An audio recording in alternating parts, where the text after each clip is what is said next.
que el Señor escuchó. Estupendo. Se nos fue el internet, nunca nos pasa eso aquí en la iglesia, debe ser que hay mucha bendición por el camino y se cortó. Bueno, vamos a ver, Doña Sonia estaba en el uso de la palabra, así que la escuchamos. Fue la clave para que Dios hablara a través suyo en esa verdad, en esa dirección, porque Éxodo 20 dice: no te harás figura de cosa que hay en el cielo, ni de nada que haya en la tierra, ni en las aguas debajo de la tierra. Y para mí eso fue como quitarme yo un velo de mis ojos. Y entonces hoy no ha sido fácil, pastor, no ha sido fácil, porque detrás de todo esto vienen sentimientos encontrados, en un momento, sentimientos encontrados, sentimientos de duda, sentimientos de ahora qué voy a hacer, ahora que ya conozco esta verdad, ¿qué voy a hacer? Y entonces esa es la razón por la que hoy estoy aquí, por la que mi esposo y yo estamos en una misma dimensión, ¿verdad? Estamos en un mismo buscar, en un mismo sentir, porque nosotros éramos ministros de la Eucaristía por 10 años. Llevábamos 10 años de ser ministros de la Eucaristía, entonces usted podrá entender que hemos tenido, yo digo hemos, porque a través de mí, también mi esposo ha ido, a través de la palabra, Dios nos ha ido hablando muy simultáneamente en cosas que son una verdad. Y solo le pido al Espíritu Santo que nos siga iluminando y que lo siga iluminando a usted. Y muchas gracias por tomarse este momento, pastor. Muchas gracias por este ratito que nos está prestando usted. Muchas gracias. Bueno, hermana Sonia, que el Señor le bendiga. De verdad yo tenía muchas ganas de conocerla a usted porque Rey me había hablado mucho de ustedes y conocía un poquito su situación. Primeramente decirles que el Señor hace todo perfecto. El Señor no se equivoca y tiene un tiempo para cada cosa en la vida. El famoso libro del Eclesiastés dice que hay un tiempo para todo. Un tiempo para nacer, un tiempo para morir, un tiempo para sembrar, para cosechar, para llorar, para reír. Hay un tiempo para todo. Y ahora usted está en un tiempo especial de su vida, porque ha llegado a un conocimiento, ha tenido un impacto con la palabra de Dios. Y la palabra de Dios tiene muchas características, y una de ellas es que es viva, es eficaz, y es como una espada que penetra y no nos deja igual, no nos deja, digamos, indiferentes, sino que golpea nuestras creencias, golpea nuestras tradiciones, golpea todas y cada una de las áreas de nuestra vida. Por lo tanto, lo que yo dije en aquella ocasión acerca de leer la palabra, de escudriñar las Escrituras, se lo digo hoy a usted y se lo digo a todos. La palabra de Dios es la que va a traer luz, es la que va a responder a todas y a cada una de las preguntas y de los interrogantes que ustedes tienen. No cabe la menor duda de que ustedes han sido personas que han estado muy, muy involucradas dentro del seno de la Iglesia Católica, ¿verdad? Por lo tanto, no es fácil comenzar una vida nueva, pero no es imposible, porque como ustedes comprenderán, ustedes no son las únicas personas que han tenido esta experiencia, sino que hay miles y miles de hermanos nuestros a lo largo del mundo que han tenido igual o parecida experiencia a la que usted ha tenido. Ahora bien, vayan con paciencia, no corran, no tengan prisa, no quieran entenderlo todo en 2 días. Ustedes han tardado años en llegar a este punto. Ustedes han tardado años en llegar a este descubrimiento maravilloso de los verdaderos 10 mandamientos. Porque usted sabe perfectamente, y todos los que me escuchan en esta tarde, que los 10 mandamientos, no todos, pero algunos de los 10 mandamientos que nos enseñaron, no eran realmente así. Pero en todas las Biblias del mundo, repito, en todas las Biblias del mundo aparecen los verdaderos 10 mandamientos. Y esos 2 primeros mandamientos que nos prohíben postrar nuestro cuerpo, nuestra mente, nuestra vida ante imágenes, construir figuras de madera, de oro, de plata, de lo que sea, incluso de personajes que están en el cielo, en la presencia del Señor, pues quieran que no, es un impacto tremendo. Quiero decirles como testimonio que la primera vez en mi vida que yo comencé a leer la Biblia, esa fue la porción que yo descubrí. Precisamente los famosos 10 mandamientos de Éxodo capítulo 20, que también están en otro libro de la Biblia, el libro de Deuteronomio, el capítulo 5. Fui a hablar con un sacerdote que me daba clases a mí en los salesianos, porque yo cuando vivía en Venezuela estudié en los hermanos maristas, y en España, cuando vinimos a España a vivir, mis padres me metieron en los salesianos, ¿verdad? Y conozco muy bien la Iglesia Católica desde adentro, porque fui monaguillo, estuve en el coro, toda mi educación de niño fue en colegios católicos que eran de un nivel muy alto y muy bueno, en aquellos años por lo menos. Y entonces fui a hablar con un cura, un tal Don Gilberto, un gran hombre, un buen hombre, y le mostré los 10 mandamientos que había descubierto en aquella Biblia que un día me habían regalado. Y entonces él, mirando en varias direcciones, me dijo: Manuel, Sierra, como él me llamaba, si en algún momento de tu vida te encuentras en una encrucijada, que no sabes a quién obedecer y qué hacer, obedecer a los hombres o obedecer a Dios, quédate siempre con la palabra de Dios. Y eso es lo que hice. Comencé a leer y a leer y a leer y fui descubriendo cosas espectaculares de la palabra de Dios. Porque digamos que eso es lo más llamativo, el golpe, ¿verdad? La confrontación con el tema de la idolatría. Porque todos los católicos, lógicamente, un buen católico, pues tarde o temprano tiene que adorar alguna imagen, algún santo, alguna virgen. Es que forma parte de la liturgia, es que es imposible ser un buen católico y no adorar a imágenes o a santos, sea a Pablo, a Pedro, a María o a quien sea, ¿verdad? Pero entonces cuando uno va comenzando a leer la Biblia, uno se encuentra que lo que uno creía que era lo más importante, lo más maravilloso, resulta que era una auténtica abominación ante los ojos de Dios. Por lo tanto, mi consejo, doña Sonia, y para todos ustedes a partir de hoy es: no paren de leer la palabra de Dios. Y ese testimonio que yo contaba de aquella parejita que eran muy católicos, una pareja joven de novios, no eran ni casados en aquel momento, que me preguntó ella si era bíblico o no adorar las imágenes, y yo le dije que leyera Éxodo 20. Hoy en día esa pareja, están casados lógicamente, y son pastores de una iglesia evangélica en España, concretamente en la ciudad de Sevilla.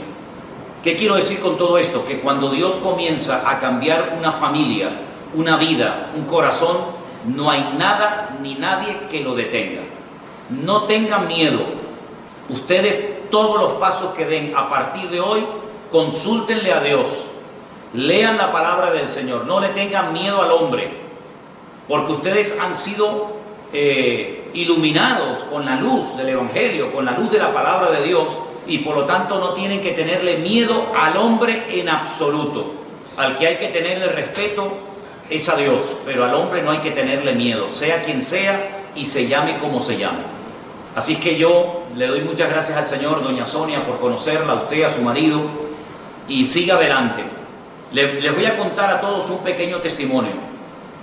En uno de los muchos viajes que he realizado a Israel, a Tierra Santa, vino conmigo en el grupo un matrimonio muy devoto, muy católico. Ella concretamente tenía varias hermanas monjas, y estaban a punto de canonizar a un antepasado de ella. Cuando vinieron conmigo a la ciudad de Jerusalén, los llevé al sepulcro bíblico, al sepulcro que tiene todas las características bíblicas, como dice la palabra de Dios. Y después le llevé a otro sepulcro, que es el de la tradición, donde hay un montón de velas y de imágenes, y cuando esta mujer iba a entrar, ella se detuvo bruscamente en la puerta de ese sepulcro y me dijo: yo no quiero estar más tiempo aquí, porque en el otro lugar donde estuve se respira vida y aquí se respira muerte. Y la pregunta de ella es la que muchos católicos se hacen: ¿y ahora qué hago? ¿Y ahora qué hago? ¿Qué le digo a mis amigos? ¿Qué le digo a mis amigas, al sacerdote? ¿Qué le digo a mi familia? Usted por eso no se preocupe. Ustedes lo único que tienen que decir es: yo quiero a obedecer, yo amo al Señor y yo me someto a mi Dios. Usted no ha renunciado a Dios. Usted no ha renunciado a nada digno de alabanza.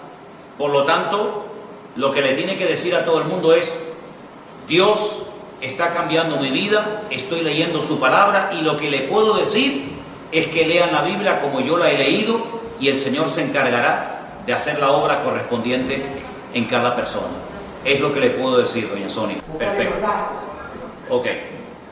Bueno, pues, perfecto, gracias. Como resumen, no tengan miedo al hombre, lean la palabra del Señor, no tengan ningún temor, y a cualquier persona que les pregunte, díganle simplemente que ustedes están leyendo la palabra de Dios y que el Señor es el que está haciendo la obra en vuestros corazones. Por lo tanto, no le tengan ningún temor al hombre, sigan leyendo la palabra, que el Señor tiene grandes sorpresas para todos y para cada uno de ustedes por el camino.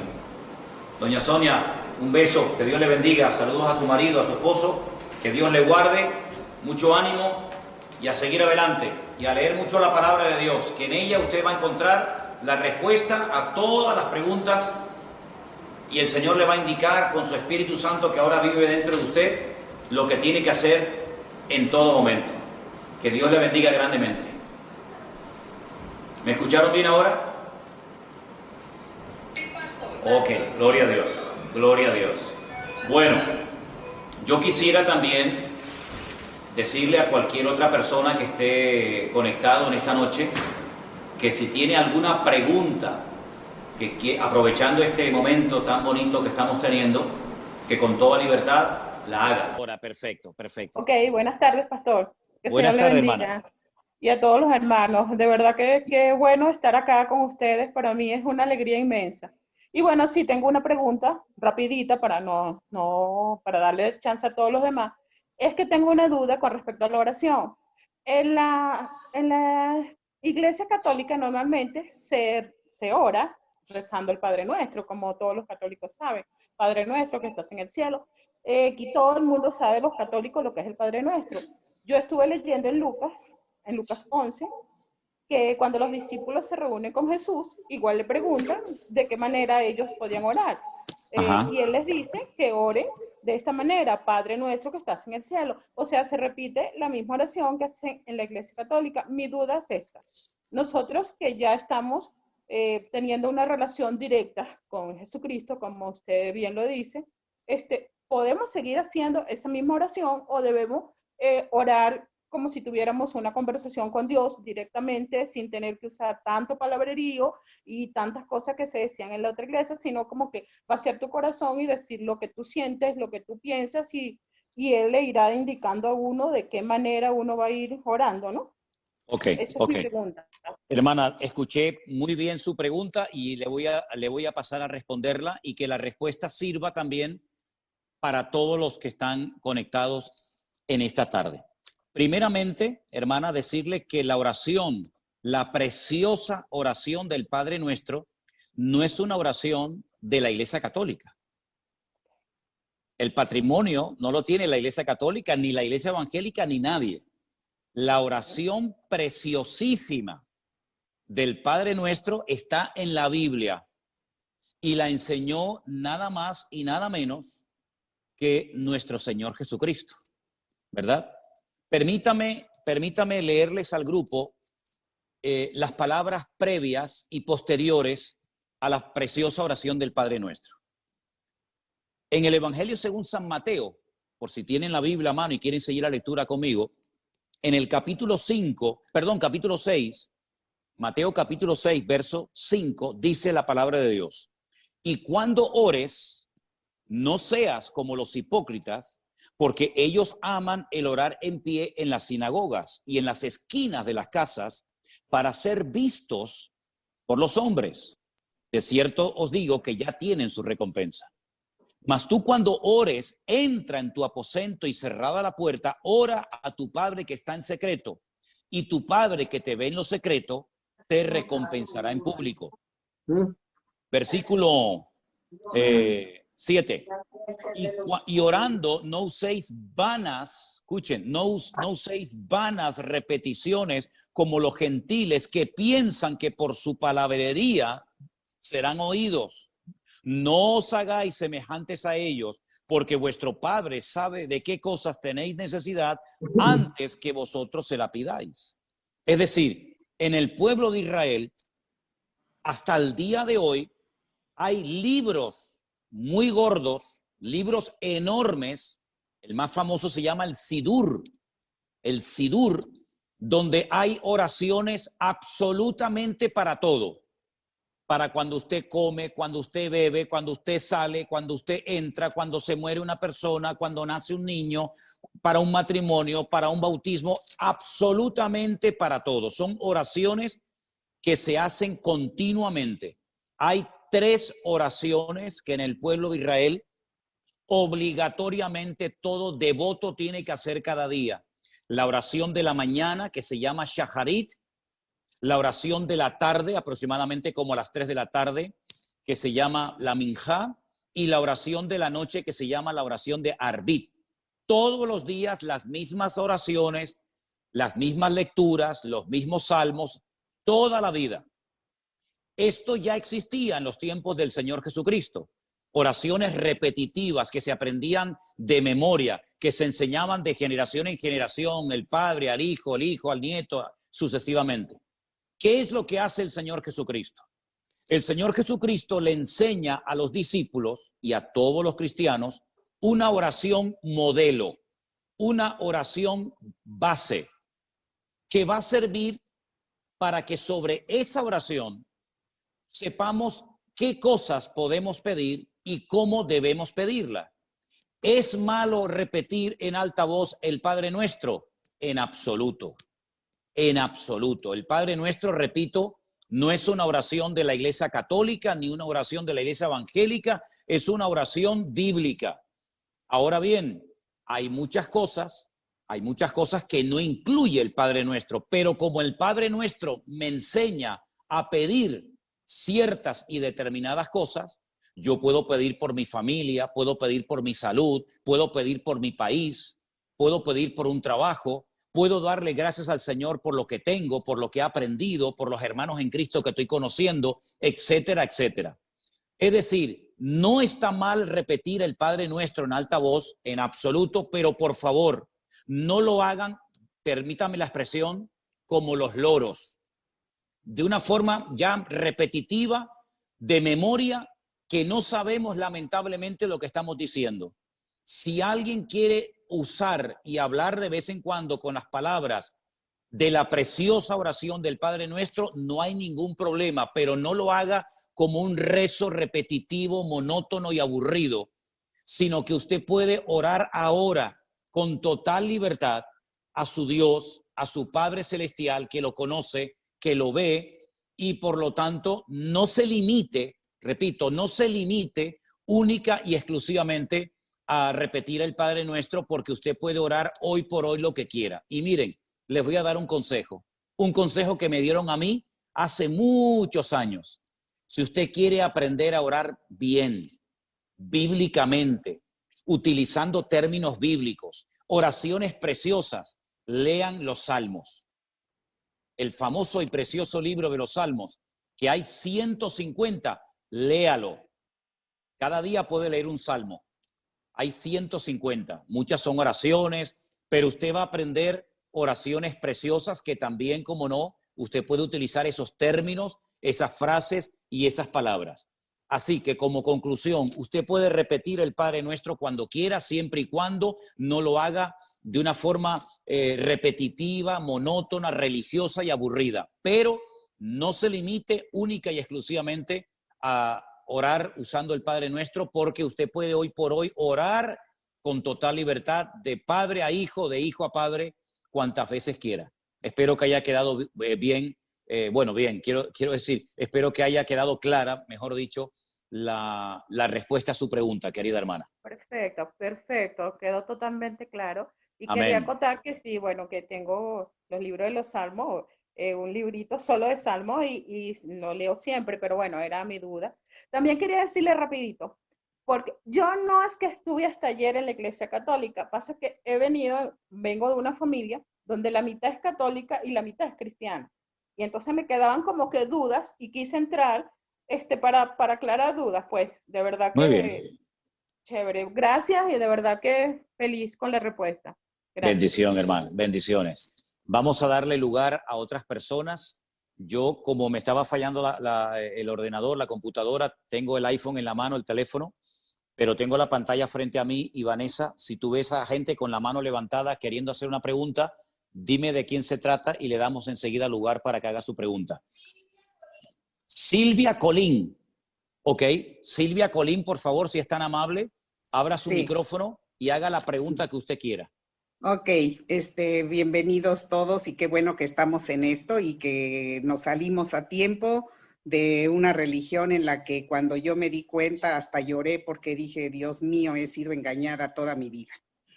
Pero bueno, mi pregunta, tengo muchas preguntas, pero voy a hacer una para que todos tengamos tiempo de hacer alguna. ¿Cómo guardar correctamente el día de reposo? ¿Qué es lo que no debemos hacer? Porque en eso sí tengo mucha duda. También, por ejemplo, pues yo soy enfermera, yo trabajé 28 años en la noche para el Seguro Social y pues obviamente que quienes hemos trabajado en ciertos días es muy difícil guardar el día de reposo. Quiero entender que a lo mejor hay que contar 7 días y guardar ahí un día de reposo, por ejemplo, ahora para los jóvenes, para mis hijas, que trabajan mucho más ahora desde que están conectados en línea, ha sido más difícil que puedan incluso dedicarle un momento a Dios porque terminan exhaustos. Esto del encierro creo que ha sido peor para mucha gente porque no le dedican el tiempo tampoco a los hijos o tienen que estar más al pendiente con las tareas. Pero ¿qué se puede hacer para la gente que no puede guardar exactamente el día de reposo? Vamos a ver.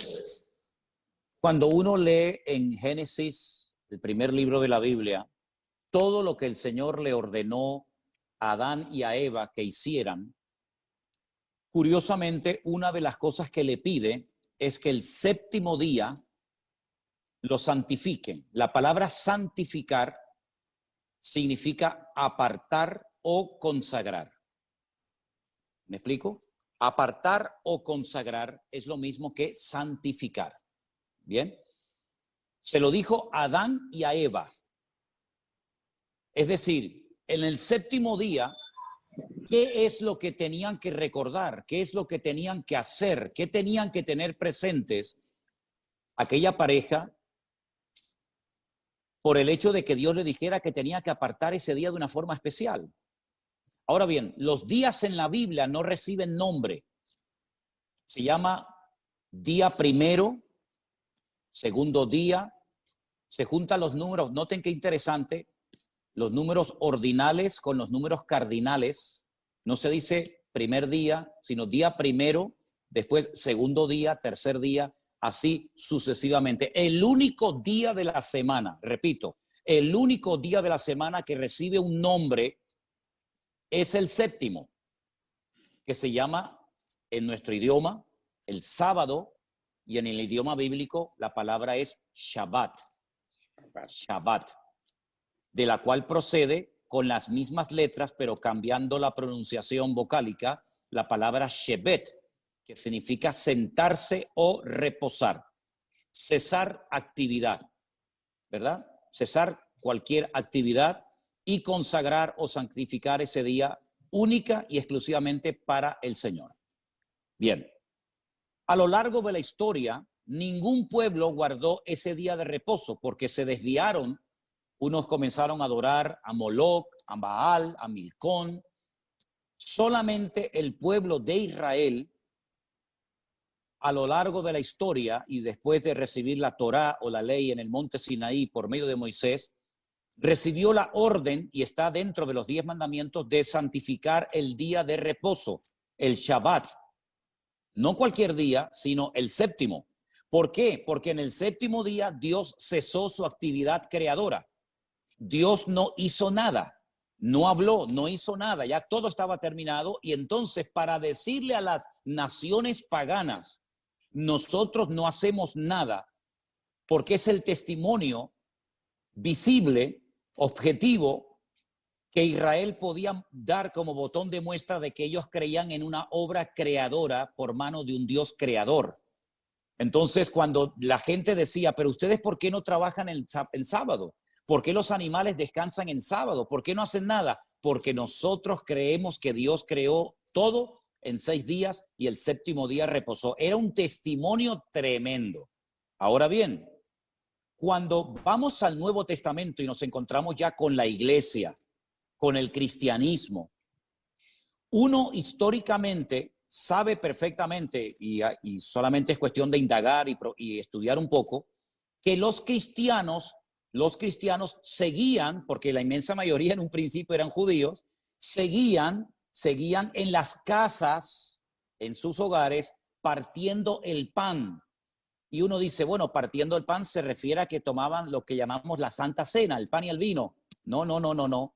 Es que todos los sábados, el día de reposo Shabbat, se parte un pan, que es un pan trenzado, y se comparte vino. Todos los días del año que caen en Shabbat, se parte el pan y se toma el vino. Esa ceremonia se llama Kiddush. Se santifica esa ceremonia, ¿vale? ¿Qué fue lo que pasó? Bueno, algún día hablaremos de todo lo que se fue lamentablemente deteriorando con el paso del tiempo y en los muchísimos concilios que se fueron celebrando a lo largo de la historia, se fueron añadiendo y quitando cosas fundamentales que se habían practicado por siglos y siglos. Y una de las cosas que concretamente en el concilio de Nicea, antes del 400 antes de Cristo, concilio de Nicea, estudien eso en Google, por favor. En ese momento, la cristiandad, el liderazgo de la cristiandad en ese tiempo, transformó y cambió el Shabbat por el domingo. ¿Qué les parece? Hay unas declaraciones de un alto obispo de la Iglesia Católica de los Estados Unidos que con sus ropas sacerdotales da una conferencia, la pueden buscar en internet, en YouTube, donde él pide perdón porque él lee el decreto, el año, el día y la hora en la que la cristiandad quitó en ese concilio de Nicea el día sábado y lo sustituyó por el domingo. Ahora, ¿qué es lo que ocurre? En nuestra tradición cristiana es muy difícil, no sé ustedes hermanos, pero es muy difícil por las cuestiones laborales fundamentalmente, guardar el día de reposo. De hecho, los cultos, el culto principal de la mayoría de las iglesias, aunque aquí el sábado lo hacen los jóvenes, ¿verdad? Y en muchas congregaciones, el culto principal es el domingo. ¿Por qué? Porque en el sábado trabaja mucha gente y no vendría nadie al culto. Entonces, por cuestiones de práctico, por ser prácticos, nos congregamos el domingo. Ahora, en Cristo, todos los días son del Señor. Todos. El problema es que en el paganismo sí le pusieron nombres a los días de la semana. Y uno dice, ¿cómo es eso? El lunes se adoraba la luna, el martes al planeta Martes, el miércoles a Mercurio, el jueves a Júpiter, el viernes a Venus, el sábado a Saturno y el domingo en inglés es el Sunday. ¿Qué es el Sunday? El día del sol, los adoradores del sol. Entonces, lamentablemente, muy poca gente puede juntarse en familia tranquilamente alrededor de una mesa a tener un día de reposo, en este caso el Shabbat. Ahora, mi consejo es, todos los que puedan el sábado pasarlo en familia, comer juntos, con los hijos, con los nietos, orar juntos, bendecirse los unos a los otros, háganlo. Pero por cuestiones prácticas, el venir a la iglesia el domingo no es ningún pecado mortal, es por cuestiones de cuestiones prácticas. Ahora bien, hay ciertos y determinados trabajos, como por ejemplo médicos, bomberos, policías, etcétera, que según las leyes que después establecieron los rabinos a lo largo de la historia, la vida humana está por encima del Shabbat. Es decir, usted si tiene que salvar una vida en Shabbat, lo hace, independientemente de que sea día de reposo. Jesús le dijo una vez a un líder de una sinagoga en Israel, le dijo, tú eres un hipócrita, querido, porque esta hija de Abraham que estaba 18 años atada por Satanás en tu congregación, que no se podía enderezar, tú no orabas por ella, pero sin embargo hoy te has levantado y has desatado tu buey del pesebre y lo has llevado a beber. ¿Cómo es posible que le des más importancia a la vida animal que a la vida humana? Entonces lo que no tenemos es caer en un fanatismo y creer que porque no podemos guardar el día de reposo nos vamos a condenar. No, hay que procurar cumplir con todo dentro de nuestras posibilidades. Pero el día de reposo es fundamentalmente un día de eso, de reposo, de tranquilidad, de sosiego, de calma para estar en familia, estar juntos, cesar cualquier actividad que pueda ser cesada. Y luego el domingo nos juntamos como pueblo de Dios en nuestras iglesias, nuestros cultos, y no hay ningún problema. Pero en Cristo no nos ceñimos única y exclusivamente como Israel a un día de la semana, sino que en Cristo todos los días son del Señor. Y para finalizar, en la carta muy interesante a los hebreos, que la tenemos en el Nuevo Testamento, antes de la carta de Santiago, dice que enseña que Cristo es nuestro reposo, es decir, Cristo es nuestro Shabbat. En Cristo, ese reposo que se representa con un día a la semana, nosotros lo tenemos constante y permanentemente todos los días de nuestra vida. Espero haber respondido a su pregunta, querida hermana. Sí, sí, pastor, y es que como se habla de que la gente no se salva si no guarda el cuarto mandamiento y en eso está el séptimo día, pues digo, híjole. Eso no es verdad. Eso no es verdad. La salvación no se gana por los mandamientos. Permítame ponerles el ejemplo de un joven rico que un día vino al Señor y le dijo, maestro bueno, ¿qué tengo que hacer para heredar, para tener la vida eterna? Y Jesús le dijo, ¿estás cumpliendo con los mandamientos? Y le dijo, sí. Y le dice, pero aún te falta una cosa. Es decir, cumplía con los mandamientos, pero le faltaba una cosa. Luego, por sentido común, simplemente por guardar los mandamientos no ganamos la salvación de nuestra alma. Porque si fuera por eso, ¿para qué vino Cristo a morir en una cruz? Si cumpliendo con los mandamientos, que tampoco son tan difíciles de cumplir, obtenemos la salvación de nuestra alma, entonces la obra de Cristo en la cruz no era necesaria, nada más lejos de la realidad. La salvación no se obtiene por lo que hacemos, sino por los méritos de Cristo. ¿Ven? Okay. Gracias. Tengo más preguntas, pero bueno, a ver que alguien más haga. Ok, gracias hermana, bendiciones. A su micrófono, Hola. por favor. Hola, buenas tardes, pastor. La verdad buenas tardes. Buenas tardes. Somos una bendecida. Le presento a Carla, mi hijita, que tiene 23 años. Hola, Carla. Somos de Argentina. Hola. Y, ¿cómo es? Somos una bendecida porque todos los días escuchamos el devocional y la verdad que somos una bendecida de tenerlo en nuestras vidas, porque gracias a usted hemos interpretado la palabra, hemos tenido mucho conocimiento y nos ha ayudado un montón, porque en la Iglesia Católica jamás leímos la palabra, jamás. Siempre que íbamos a misa nunca la interpretábamos tampoco, pero al tenerla a usted en nuestras vidas somos una bendecida por guiarnos, por ser nuestra guía. Le agradecemos a Dios. Que Dios lo bendiga inmensamente. ¿Me escucha, pastor? Bueno, la pregunta que yo le hice la vez pasada era el tema de la Biblia, porque nosotros tenemos la Biblia católica y ahora tenemos la Reina Valera. Lo que quería consultarle yo, que le consulté la vez pasada, era qué hacíamos con la Biblia católica. Pero usted nos había dicho que había una parte de la Biblia católica que era muy interesante leerla, pero no me acordaba, por eso quería tomar nota para guardar. ¿Cuál era la parte interesante para leer? No se escucha, no lo escucho. Perdón, había quitado el micrófono. Ah, La Biblia católica es una muy buena versión. La Biblia católica generalmente es versión nácar colunga, que son los apellidos de la persona que tradujo la Biblia, igual que la Reina Valera son los apellidos de Cipriano de Valera y de Casidoro de Reina, ¿verdad? Ahora bien, no descarte la Biblia católica, léala todas las veces que quiera, sin ningún problema, sin ningún problema. ¿Qué es lo que ocurre? A veces nosotros en la iglesia o cuando yo hago los devocionales por internet, claro, al yo leer la Reina Valera, yo le aconsejo a la gente que tengan la misma versión para que puedan seguir la lectura. Pero la versión Reina Valera es buena, no hay ningún problema. Ahora bien, ¿cuál es la diferencia? Aunque permítame que le corrija una cosita, hermana. No hay Biblia católica y Biblia evangélica. La Biblia es Biblia. No es ni de los católicos ni de los evangélicos. Hay una sola Biblia. ¿Ok? sí. Okay. Ahora, ¿qué ocurre? Mire, en el Concilio de Trento, antes mencioné el de Nicea, ahora les voy a mencionar otro. Siglo XVI, Concilio de Trento, tomen nota. Sí. La Iglesia Católica 16.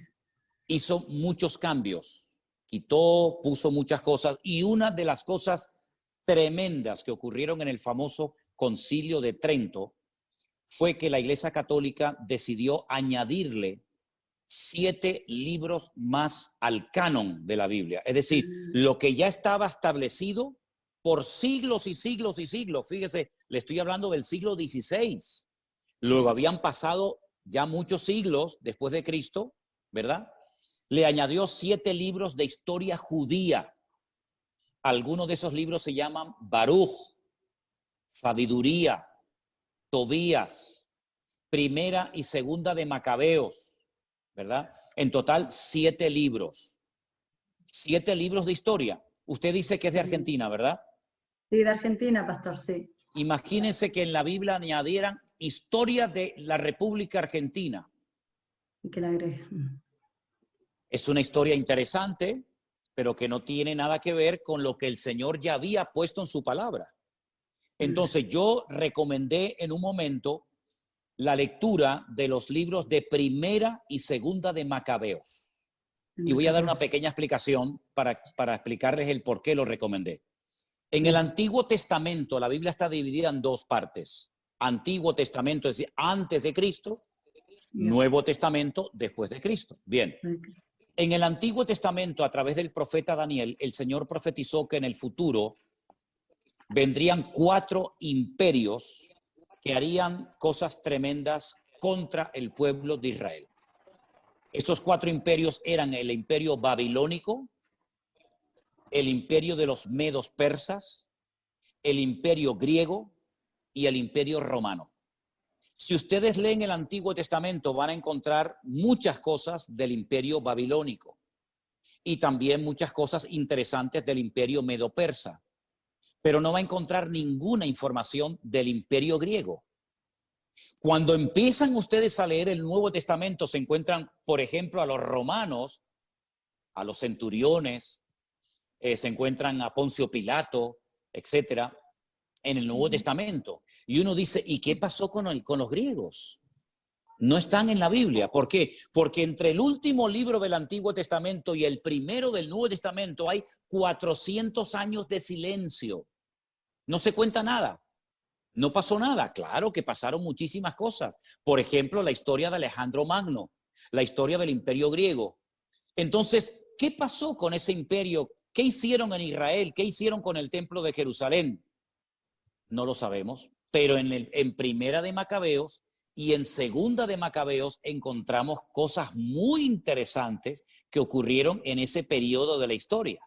Por ejemplo, la profanación del lugar santísimo con un tal Antíoco Epifanes que profanó el lugar santísimo y que puso unos ídolos tremendos. En fin, es una historia muy interesante y esos libros están en la iglesia, en la Biblia, digamos, de la Iglesia Católica, la versión nácar colunga. Los macabeos eran unos hermanos que se rebelaron contra el imperio romano. No se llamaban macabeos. Creo que uno se llamaba Simón, otro se llamaba Judá, todos murieron como mártires. Ellos pelearon, se rebelaron contra el imperio griego y volvieron a consagrar el templo, que era un santuario pagano griego y que era un gimnasio para hacer gimnasia. Los griegos lo volvieron a consagrar al servicio al Señor, ¿sí? Entonces a ellos los llamaban los macabeos, que viene de la palabra macab. La palabra macab en hebreo significa martillo. Un macab es un martillo, son los que golpeaban, los que amartillaban, los que golpeaban a los enemigos. Y de ahí viene la palabra macabeos, ¿verdad? Entonces es una historia muy interesante que sería muy bueno que ustedes la leyeran. El libro de Judith es una chica que hace algo por la historia del pueblo de Israel. Esa es la gran diferencia que hay entre una Biblia y otra. Por lo demás, la versión Nácar Colunga católica y la versión Reina Valera son muy buenas versiones en castellano para poder entender el mensaje divino, el mensaje de Dios. ¿Sí? Sí. Muchas ¿Okay? Gracias, pastor. Le entendí. Por nada. Muchísimas por gracias favor. y que Dios lo bendiga. Gracias por igualmente. siempre, por sus devocionales. Amén. Gracias, un placer. Gracias. ¿Más preguntas tenemos, Vanessa? Sí, buenas tardes a todos y que Dios me los Buenas bendiga. tardes, igualmente. Muchísimas gracias, pastor, de verdad, por toda esta oportunidad que nos está dando a todos nosotros. En lo particular, pues siempre he venido de una iglesia, de una formación católica, toda mi familia, de verdad. Aquí nadie me ha dicho, pues, nadie me ha invitado. Es el mismo Señor quien ha puesto todo en mi vida, porque precisamente tuve esa curiosidad de estar empezando a leer la Biblia y obviamente pues a partir de que empecé a leer, que no sabía ni por dónde empezar, yo empecé desde el principio, desde el Génesis. Entonces empezaron a surgirme muchas dudas, precisamente eso de la idolatría, de los ayunos, de todo esto, ¿no? Pero a mí, por ejemplo, en lo que me respecta es en lo que veo en la cuestión de los diezmos y de los ayunos. Porque si bien es cierto, por ejemplo, acá en la Iglesia Católica muchas veces decían, no, que los diezmos, pues no necesariamente estos, no es necesariamente dar el 10% de lo que tú ganas a esto, sino ayudar a otra gente, ¿no? Entonces, eso me causa como conflicto también porque, bueno, yo pienso que según lo que estoy leyendo, pues es para beneficio del Señor, ¿no? Para edificar. Que esa es otra de las dudas que tengo yo aquí, por ejemplo, ahorita que estamos en la iglesia virtual, ¿cómo hacemos nosotros para aportar, para poder ayudar y contribuir a que esta comunidad crezca? Porque es para beneficio de Dios precisamente. Y lo del ayuno, bueno, ya eso es otra cosa que me imagino que será en otra oportunidad. Vamos por parte, vamos. Piano, piano se va lontano, dicen los italianos, poquito a poco, ¿no? Miren, hermana, vamos a ver, que quede bien claro para todos los hermanos, todo el grupo que en esta tarde está conectado, que yo, que les habla, en ningún momento he hablado de aportar absolutamente nada. ¿Ok? No hablamos de diezmos, ni de ofrendas, ni de donaciones, ni de limosnas. No he hablado absolutamente nada de eso, ni lo haré, salvo si me preguntan. Pero nuestra prioridad y nuestro objetivo no es pedir dinero, ni aprovecharnos de la generosidad de la gente, ni muchísimo menos, ¿verdad? Eso lo quiero dejar bien claro y además ustedes saben perfectamente que me llevan algunos años escuchando y lo único que hago es simplemente decir gracias de todo corazón a los que sienten en su corazón en algún momento mandar alguna aportación, pero jamás hemos pedido nada. Bueno, dicho esto, permítame decirle que cuando el pueblo de Israel recibe lo que llamamos la ley, la palabra correcta sería la Torá, la instrucción, los 5 libros, Génesis, Éxodo, Levítico, Números y Deuteronomio, a esos libros se le llama el Pentateuco, que viene de la palabra 5, Pentateuco, Humash, en hebreo de la palabra 5, ¿ok? Reciben 613 mandamientos. Repito, 613 mandamientos u ordenanzas.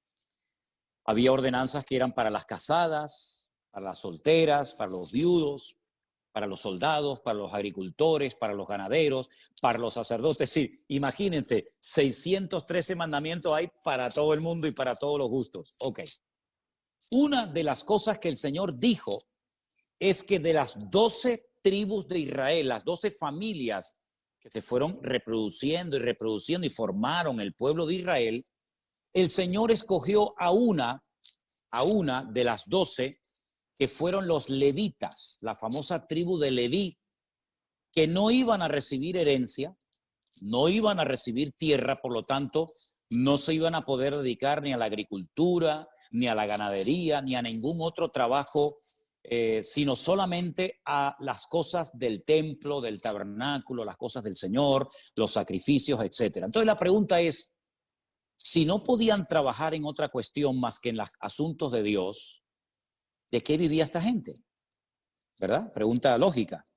El Señor estableció un sistema maravilloso, extraordinario. Dijo, las 11 tribus restantes, Judá, Benjamín, Zabulón, Dan, etcétera, van a apartar el 10% de sus entradas. Unos apartaban papas, otros aportaban limones, otros aportaban corderos, otros aportaban fruta. Es decir, cada tribu, hablamos de miles de personas, apartaban el diezmo de sus ganancias, de sus entradas. Si vivían muy lejos y no podían traer la mercancía, la vendían y traían el dinero al templo. Entonces, con ese 10%, ese diezmo que aportaban las 11 tribus de Israel, se mantenía a la tribu de Leví, a los sacerdotes, y se mantenía la casa de Dios, es decir, el templo de Jerusalén en aquel tiempo. Bien, hoy en día, en las congregaciones, yo hablo de mi situación en España, que no recibimos ningún tipo de subvención ni de aportación económica del Estado. ¿Cómo se ha mantenido la iglesia evangélica? ¿De qué vive la iglesia? ¿Cómo pagan la luz, el agua, los alquileres de los locales? Nosotros no tenemos propiedades, todo es alquilado. Pues con las aportaciones voluntarias de la gente, de las ovejas, de las personas. Entonces hay una costumbre dentro del pueblo evangélico que nace, que viene del pueblo de Israel, que es apartar el 10% de sus ganancias y lo aporta a la obra de Dios. Y con eso se pagan los gastos. ¿Qué es lo que está haciendo gente que nos está viendo por internet? Bueno, ellos van a la página web de nuestra iglesia y ven que hay una cuenta bancaria y hay un sistema muy sencillo, muy seguro, muy rápido que se llama PayPal, ¿sí? Y con ese sistema de PayPal, lo que hacemos es permitirle a la gente, perdón, un segundito, y el Señor es fiel y el Señor nunca nos abandona y hasta el día de hoy podemos decir que el Señor ha cuidado de su obra. ¿Me entendió la respuesta? ¿Sí? Sí, pastor, buenas tardes. Abra su micrófono, por favor. María Luz. Ok, ya puede hablar. Sí, la escucho. La escucho. Buenas tardes, pastor. ¿Me Adelante. escucha? Le escucho perfectamente, hermana. Adelante. Ya. Buenas tardes, muchas bendiciones para todos. Mi duda es que, bueno, alguien preguntó sobre eso, primero que nada, sobre el ayuno y luego sobre el bautizo. Ya, alguien por ahí, hermano cristiano de otra parte, sí me decía de que yo me tenía que bautizar luego ya. Entonces yo le dije que una vez la había escuchado a usted, que usted decía que, como dijo delante, piano, piano. Quiero conocer bien, quiero aprender de la palabra, quiero ir poco a poco aprendiendo todo lo que es el cristianismo y lo que me diga el Señor. Entonces, no estuve un poco de acuerdo con esa persona porque como yo siempre fui católica, toda mi familia fue católica, y siempre dije de que si algún día el Señor me llamaba, yo quería hacer las cosas bien. Entonces, estoy en eso, estoy aprendiendo y yo quiero saber si estoy errada en lo que yo pienso. Por eso mi pregunta iba ya hacia lo del bautismo, pastor. Ok, hermana. Escuché su pregunta perfectamente y se la voy a responder. ¿Usted me está escuchando bien a mí? Sí. Ok, mire, hermana, vamos a ver. Cuando uno va a la palabra del Señor, que es a donde siempre tenemos que ir a ver qué es lo que el Señor manda, a ver qué es lo que el Señor ordena, uno se encuentra que hay gente en el Nuevo Testamento que se bautizaba. Y entonces uno dice, bueno, ¿cómo se bautizaba la gente? ¿Cómo hacía la gente en la Biblia para bautizarse? Vamos a ver cómo lo hizo el Señor Jesucristo. Uno se encuentra al Señor Jesucristo, que no es un niño, sino ya es una persona adulta, que va caminando por su propio pie a un lugar donde hay un tal Juan el Bautista que está bautizando a la gente en el río Jordán. Entonces uno dice, qué curioso que el Señor Jesucristo, que es nuestro ejemplo en todo, ¿verdad? El Señor Jesucristo es nuestro ejemplo en todo. Sus padres, José y María, no lo bautizaron cuando era un niño pequeño, sino que él a la edad de 30 años se bautiza, lo bautizó Juan el Bautista, y después, como saben ustedes, se va al desierto y está ayunando un montón de días hasta que él comienza su ministerio. Bueno, después cuando el Señor Jesucristo 3 años después termina con su precioso ministerio, reúne a sus discípulos y les dice, id por todo el mundo y predicad el evangelio. El que creyere, escuche bien el orden, el que creyere y fuere bautizado, es decir, que él lo que quería es que la gente que se fueran a bautizar supieran lo que están haciendo. No fuera algo por tradición, algo impuesto por la sociedad, como la familia que obliga y que presiona para que al niño lo bauticen, sino que vemos que todos y cada uno de los ejemplos que encontramos en la Biblia de personas que se bautizaron, ninguno era ningún niño. No eran niños de una semana, de un mes, de 15 días, no, eran gente grande, era gente adulta, que primeramente creían y luego se bautizaban. No es que se bautizaban primero y luego creían, no, ese no es el orden. El orden lo pone el Señor en su palabra. Dios en su palabra dice, primeramente hay que creer, arrepentirse de los pecados, pedir perdón al Señor y luego, como señal de ese arrepentimiento, de ese cambio, viene el bautismo.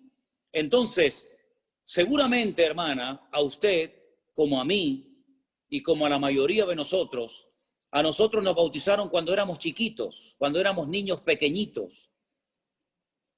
Yo no sabía lo que me estaban haciendo, no me acuerdo de eso, pero cuando ya fui grande y leí la Biblia, y me di cuenta que mi Señor Jesucristo se bautizó de grande y que Él ordenó a la gente bautizarse de adulta, entonces yo dije, yo ahora me quiero bautizar, porque ahora lo entiendo, porque ahora lo quiero hacer, no porque papá, mamá, el abuelo, la sociedad o la familia lo dice, sino porque yo lo siento hacer y quiero poner en práctica ese mandamiento de la palabra del Señor. Entonces, claro que tenemos que bautizarnos de grande, hermana, pero no tenga prisa, no se preocupe. Yo estoy orando al Señor y pido ahora a ustedes que lo hagan también conmigo para que, si Dios lo permite, claro, el mundo está tan raro y todo está tan cambiado que ya uno no puede hacer planes ni de aquí a mañana, ¿verdad? Pero si Dios lo permite, para el año que viene, estamos orando para que el Señor nos permita ir a los lugares donde ustedes están ahora viviendo. A Chile, a Colombia, Argentina, a tantos lugares donde hay tantos hermanos esperando para poder ser bautizados y también para poder conocernos personalmente. ¿Por qué no? Entonces les pido que oren, porque si el Señor lo permite, imagínense los hermanos de Argentina, de Chile, de Colombia, de otros países que se quieren bautizar. Qué lindo sería si nos pudiéramos juntar y hacer un día, un culto, una reunión en un río, en un lago, en algo, en un sitio donde poder bautizarles a todos ustedes. Así que no tengan prisa. Yo sé que muchos lo han leído, lo quieren poner en práctica porque no han leído de la palabra del Señor, pero no tengan prisa. Ya lo haremos cuando el Señor lo permita y lo crea conveniente. Amén, hermana. Así que le animo a que siga adelante con el Señor. Lea la palabra, preste atención a lo que dice el Señor y no tanto a lo que dice la gente. Y no se preocupe que cuando llegue el momento, usted podrá poner en práctica ese mandamiento de la palabra del Señor. Espero haber respondido a su pregunta en esta noche, perdón. Bueno, aquí es de noche, para ustedes es de día. Hola, pastor, qué gusto más grande poder saludarlo. ¿Me escucha bien? Sí, le escucho. Ya, qué bueno, qué gusto poder saludarlo. Yo soy de Chile y bueno, católica hasta hace poco tiempo y tratando de poder seguir lo más posible algo que no conozco muy bien. Entonces, mi pregunta es la siguiente, pastor. La verdad es que uno tiene que llevar una vida a diaria. Y usted sabe que en los católicos, ya que usted fue católico también alguna vez, todo sirve, todo vale. En los católicos uno iba a misa el día domingo y se sentía que había quedado purificado para el resto de la semana. Entonces, mi pregunta es la siguiente. Yo he visto que no hay una... por ejemplo, para nosotros, sabe que los católicos la Eucaristía, como decía la otra señora, es súper importante. Y yo he visto que en la iglesia que usted preside, eso es una vez al mes. Y nosotros para poder comulgar teníamos que habernos confesado, ¿cierto? Y esto tampoco lo veo en las iglesias cristianas.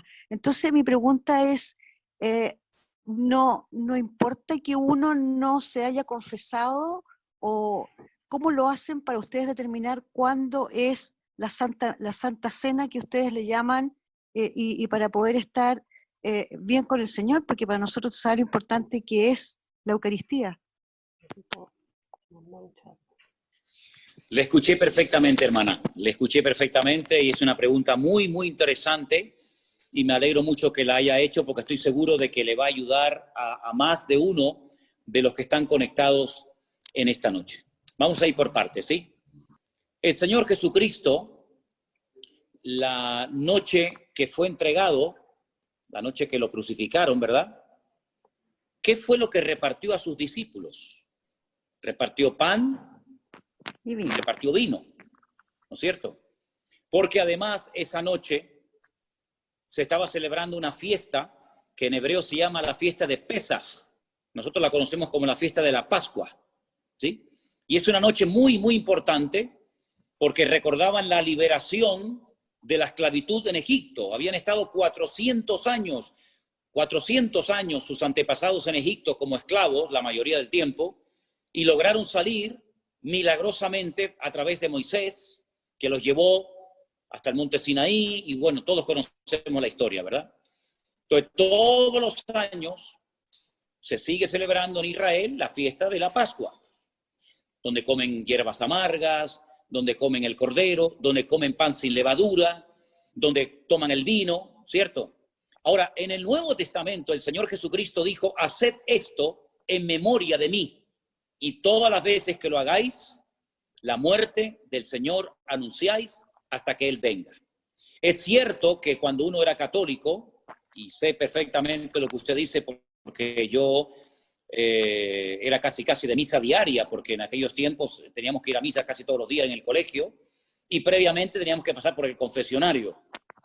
Y yo casi ya no sabía ni lo que decirle al cura, porque como me confesaba todos los días, pues ya le conté todo. Entonces lo que hacía, que me pegaban así sopapos, ya me pedía perdón por los pecados que iba a cometer, porque como iba a seguir pecando, pedía perdón por lo que había hecho y por lo que iba a hacer. Una cosa tremenda, ¿no? Entonces, nosotros nos confesamos a Dios. porque es el único que puede perdonar todos y cada uno de nuestros pecados. ¿Por qué lo hacemos en nuestra iglesia? No en todas es igual. Conozco iglesias que lo hacen todos los domingos, todas las semanas. En nuestra congregación lo hacemos una vez al mes y repartimos pan y vino para todos. No solamente me tomo yo vino y a la congregación le damos pan, sino que todos somos iguales delante de Dios y todos tomamos pan y todos tomamos vino. Dice la Biblia que cuando se va a participar de la Santa Cena o del pan o del vino, de la comunión, llámelo como quiera, uno tiene que examinarse, uno tiene que probarse a sí mismo. Es decir, uno tiene que estar bien delante del Señor. Entonces siempre aconsejamos que antes de participar del pan y del vino, ya que no hay confesionario, ya que no tiene que venir la gente a mí a confesarse y pedirle perdón y yo absorberle y ordenarles una penitencia, lo que hacemos es, antes de participar del pan y del vino, oramos. Y yo digo, hermanos, si hay algo que tienen que arreglar entre ustedes, si hay algún pecado de lo cual tienen que arrepentirse, por favor, pónganse bien delante de Dios para que puedan participar dignamente, como dice la palabra. Entonces, curiosamente, les anuncio a todos ustedes, este domingo por la tarde, a las 6:30 de la tarde, hora aquí en Canarias, vamos a participar del pan y del vino.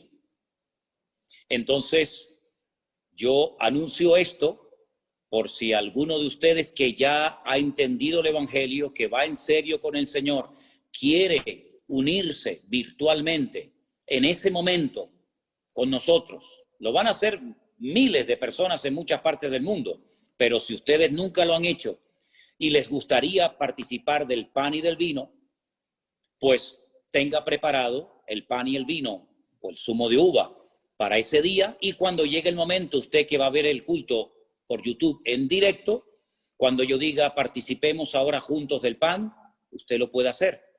Cuando participemos juntos de la copa, usted lo puede hacer.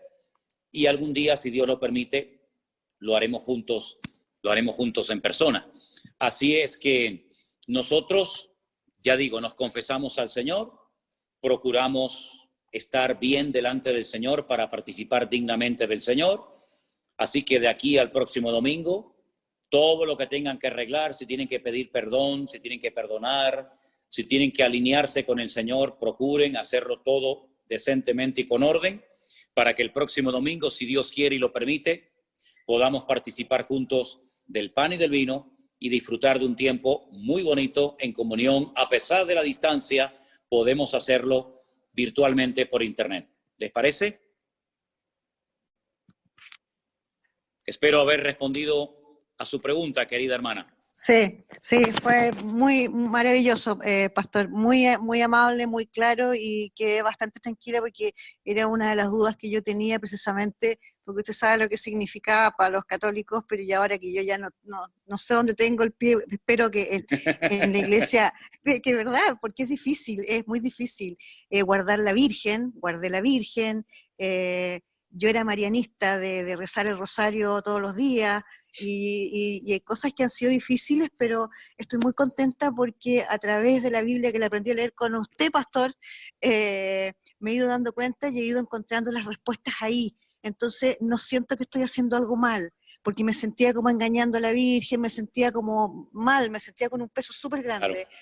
Entonces ahora ha sido muy reveladora su palabra, usted es muy claro, me encanta cuando se enoja y nos reta, me gusta muchísimo eso, ha sido muy amable. Muchas gracias, hermana, gracias, un placer. Muchas bendiciones. Un placer poder servirla, y le voy a decir que hay un versículo en la Biblia, en la carta de Pablo, del apóstol Pablo a los Romanos, capítulo 8, versículo 1, dice: ahora pues ninguna condenación hay para los que están en Cristo Jesús, los que no andan conforme a la carne, sino conforme al Espíritu. No se sienta mal por hacer las cosas como Dios dice en su palabra. Al contrario, dígale: gracias, Dios mío, porque ahora con tu palabra tengo más paz y más tranquilidad que nunca. Y yo le animo a que este domingo, tal vez por primera vez en su vida, no lo sé, usted se anime con su trocito de pan y su copita de vino a participar con miles de hermanos de la Cena del Señor, recordando su muerte, su resurrección y su venida. Que el Señor la bendiga. Será. Así será. Amén. Muy amable, pastor. Amén. Muchas gracias. Gloria a Dios. Qué bueno. Vamos a ver quién es la siguiente que tiene más preguntas. Abre tu micrófono y te escuchamos atentamente en esta tarde. Buenas tardes para todos. Activa el micrófono, Alberto. Encienda su micrófono, por favor.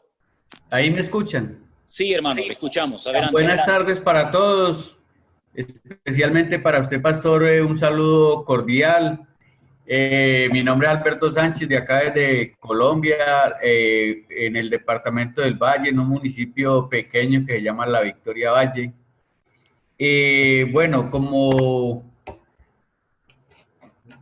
se ha venido hablando con respecto a lo de católicos, a ver, yo he sido católico toda la vida. En tiempos de pandemia, por recomendaciones, un día me colocaron a ver el pastor online y me quedó gustando y desde ahí empecé a verlo a usted y me he enamorado bastante de su forma de predicar, de su forma de enseñar, de su forma de hablar, sobre todo porque en usted no se ve fanatismo, sino como esa enseñanza, la enseñanza que de pronto uno quiere, como esa verdad, toda esa verdad que está escrita en la palabra y que realmente en la Iglesia Católica nos la han ocultado toda la vida, porque la Iglesia Católica somos ciegos a todo lo que va uno aprendiendo cuando empieza uno a leer la palabra. Me genera muchas dudas con respecto al cambio que estoy obteniendo en estos momentos. De hecho, ya he ido como en 2 ocasiones a una iglesia cristiana por ir a mirar a ver, porque de todas formas esto es un cambio que uno empieza como a tener. Mi familia es una familia muy grande, de 76 personas aproximadamente, todos son católicos, entonces yo me confundo y digo, yo me preocupo y empiezo a decir, ¿cómo voy a convencer yo a mi familia de que me crean esto? De hecho, mi mamá tiene 93 años y me pregunta, hijo, ¿ya fue a misa? Y yo, sí señora, pero, o sea, yo le digo que ya fui a misa, pero fue en el culto, o estuve viendo la prédica suya ayer, y le dije yo, mamá, ya fui a misa.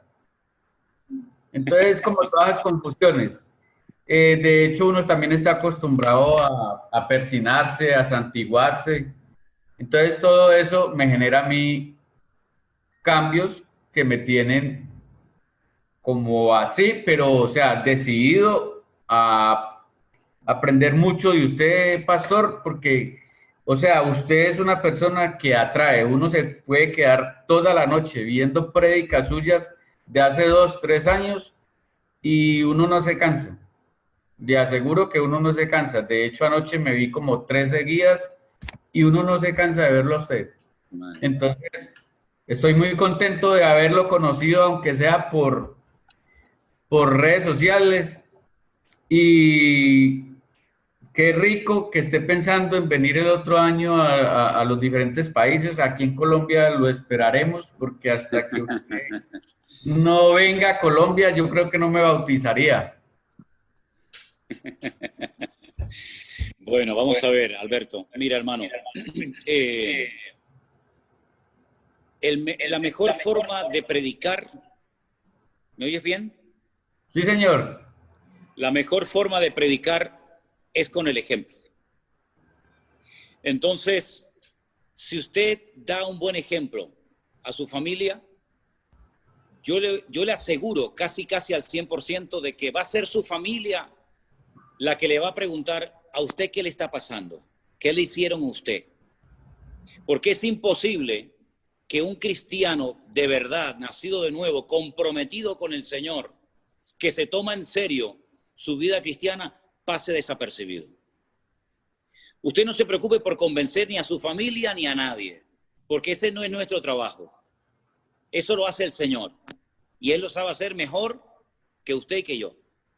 Así que usted limítese única y exclusivamente a hacer lo que el Señor dice. Y no se preocupe que le va a llegar la oportunidad, créame, le va a llegar la oportunidad de que usted pueda explicar qué es lo que le está pasando. Y mire, esto es muy fácil. Mire, a su papá, a la mamá, a la abuela, al sobrino, a quien sea, mire, yo lo que estoy haciendo es leer la Biblia, escuchar unos cultos y unas predicaciones y tratar de agradar a Dios lo mejor posible dentro de mis posibilidades con la ayuda de Dios. Y no se preocupe, Alberto, que Dios ya le dará sabiduría y palabra para que usted pueda dar una explicación coherente a toda la persona que le pregunte, que le van a preguntar qué es lo que te está pasando a ti, porque tú estás raro, a ti te han hecho algo, tú estás yendo a algún sitio, a ver, dinos, cuéntanos. Tú no te preocupes, Alberto, que ya el Señor te va a dar la oportunidad de hacerlo. Fortalécete bien en el Señor, ponte bien con el Señor, sé un ejemplo, que no te señalen con el dedo y te digan, sí, pero usted mucho cristianismo, pero mire esto y mire aquello. No. Procure que su vida sea un botón de muestra, una referencia buena. Y ya verás que el Señor va a hacer la obra. Y mire, claro que hay costumbres como el persignarse y otras cuestiones, ¿verdad? Que a lo mejor cuesta el dejarlas. Pero tú pídele al Señor, Señor, vete quitando de mi vida todas aquellas cosas que yo he estado haciendo, que a veces no sabemos ni por qué las hacíamos. Cuando en España pasaba un coche fúnebre, yo no sé si en Colombia o en los países de ustedes se hacía, pero en España, cuando pasaba un coche fúnebre, la gente se persignaba, ¿verdad? Y uno dice, ¿por qué? Bueno, son supersticiones. O cuando el futbolista va a entrar a la cancha a jugar, se persigna. O cuando la gente se va a tirar al agua, a la piscina o al mar, se persigna. Son costumbres, son cosas que la gente hace por tradición, pero que usted no las ve en la Biblia por ninguna parte, porque eso lo hace uno como una especie de protección. Que no me pase nada, que no me ahogue, que no me peguen una patada y me hagan daño. Pero ¿sabe qué? Ahora tenemos la mejor protección del mundo, que es el Señor de señores y el Rey de reyes, que está en nosotros, con nosotros todos los días hasta el fin del mundo. Así que usted no tenga miedo de pasar por debajo de una escalera, de ver un gato negro, de subirse a un avión, a un ascensor. No tenga miedo de nada, porque el Señor le va a proteger y le va a cuidar, porque usted ahora es su hijo y el Señor le va a cuidar de todo peligro y de todo mal. Así que no tenga prisa, pero sobre todo el testimonio, hermano, el ejemplo. Eso es una imagen. Usted no oyó el refrán que dice que una imagen vale más que 1000 palabras. Sí, señor. Pues así es. Usted dé un ejemplo y ya verá cómo su familia, uno detrás de otro, le van a preguntar y usted le va a poder dar testimonio de lo que el Señor ha hecho en su vida. Dios te bendiga, Alberto. Bendiciones. Bendiciones para usted también, pastor. Muchas gracias. Un abrazo grande, mi hermano. Tenemos más preguntas, ¿verdad? Mira que el tiempo vuela. El tiempo, no sé cuánto tiempo llevamos, pero me imagino que hay gente con preguntas, ¿sí o no? Dele, por favor. Dios me lo bendiga, pastor. Aquí lo escucharemos. ¿Me escucha? Perfectamente. Bendiciones para usted, para la hermana Elena, que por ahí miré su mano, para el hermano Anderson también los miré, a todos detrás de cámaras, agradecida con el Señor porque lo tenemos aquí enseñándonos. Es un maestro muy duro, pero muy justo. Entonces, mi pregunta es, pastor, ¿qué clase de pan tenemos que compartir con usted el día de, qué clase de vino, el día de que hagamos compartir Mire, el pan y el vino? Sí, está buena la pregunta, está buena.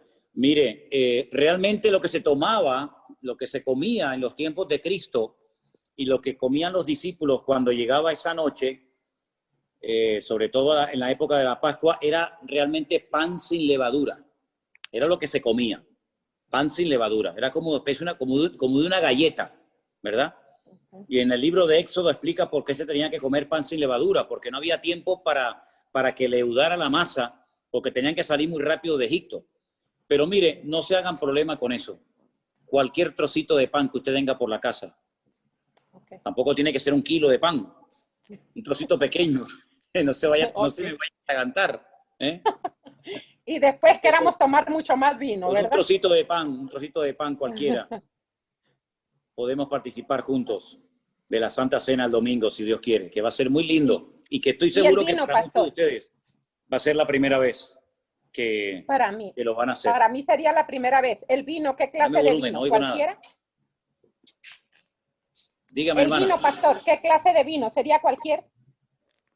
Mire, vamos a ver, con el tema del vino, yo le digo, si hay alguna persona que ha tenido problemas con la bebida, es decir, que ha sido alcohólico, que ha tenido problemas con la bebida, yo le recomendaría que tomara zumo de uva.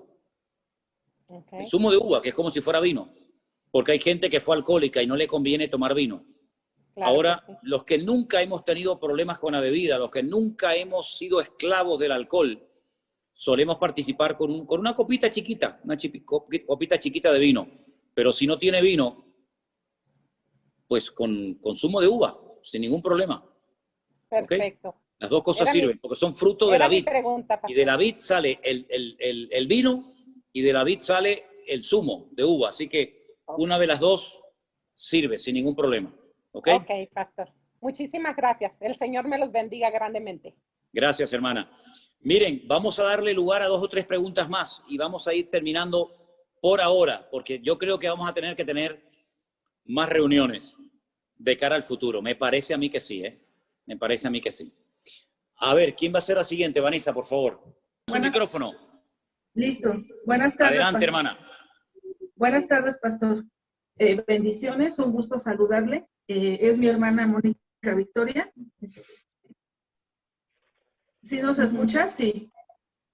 Ok, bueno. Y pues nosotros venimos de una familia católica. Mis papás son católicos. Nosotros, pues a partir de que escuchamos sus prédicas y sus devocionales y sus cultos y las escatologías, pues la verdad hemos aprendido muchísimo con ustedes su palabra, de lo que nos enseñan, y pues estamos muy contentas. Y estoy en el proceso de enseñarle a mi hijo también, tiene 10 años y de enseñarle predicar. Yo soy divorciada, pues ella es soltera, pero mi hermana tiene una pregunta que hacerle porque pues ha escuchado su prédica y las escatologías. Entonces, pues le cedo la palabra a mi hermana. Dios me lo bendiga. Buenas tardes, pastor. Un gusto conocerlo y que se tome el tiempo de reunirnos a conocer la palabra de Yahshua. Y bueno, derivado de que he escuchado las prédicas que ha dado y las escatologías y del tema que dio el día de ayer, yo tengo una pequeña duda. No sé si existe que si hay una pretribulación, tribulación y gran tribulación, o es solamente la tribulación. No sé si me pudiera aclarar ese punto. Bueno, mire, hermana, la Biblia nos habla en plan genérico, ¿verdad? A nivel general de algo que se conoce como la gran tribulación. En el Antiguo Testamento, la expresión no es gran tribulación, sino es el tiempo de angustia de Jacob. Es lo mismo, pero depende si usted está leyendo el Antiguo o está leyendo el Nuevo.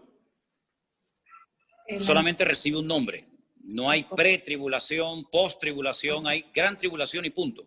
Lo que ocurre es que la Biblia sí nos da mucha información acerca de lo que va a ocurrir previo, es decir, antes de que comience ese periodo terrible que se llama la Gran Tribulación y que es el desarrollo del libro de Apocalipsis fundamentalmente, aunque también de otras profecías del Antiguo Testamento, ¿vale? Entonces es lo que se conoce como el tiempo del fin.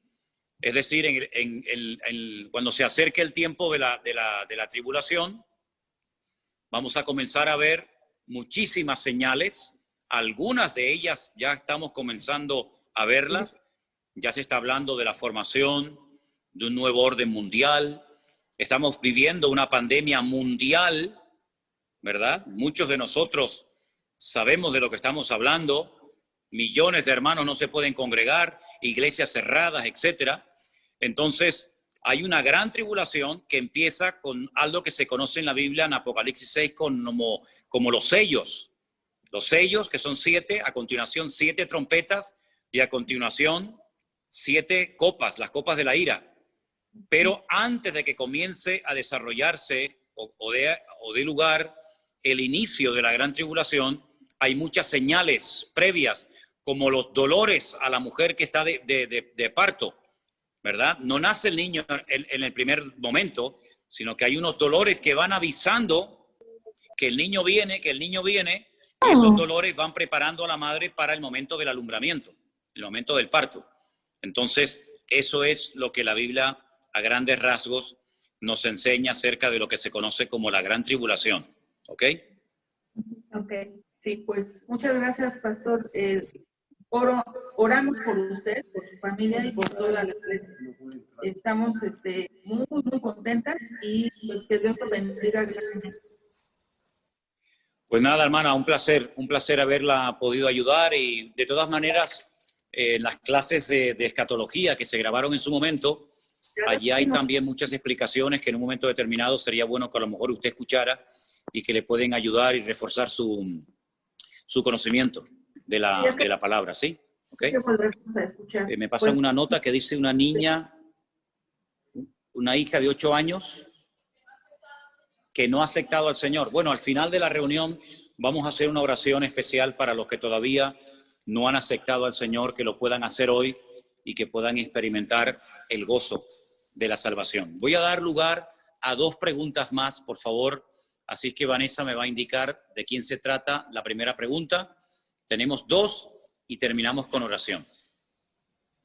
¿Me escuchan? Sí.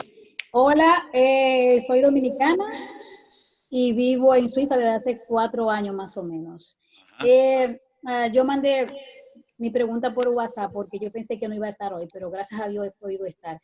Le quiero dar las gracias a los hermanos y a usted también, porque gracias a Dios he encontrado por fin una persona que no explica, no explica todo realmente claro y que puedo entender. Muchas de las preguntas que tengo al escuchar las prédicas, me pasa algo especial, es que escribo las preguntas y al otro día cuando oigo el devocional o cuando oigo la prédica, las preguntas van siendo contestadas. Pero tengo un problema reciente con mi esposo.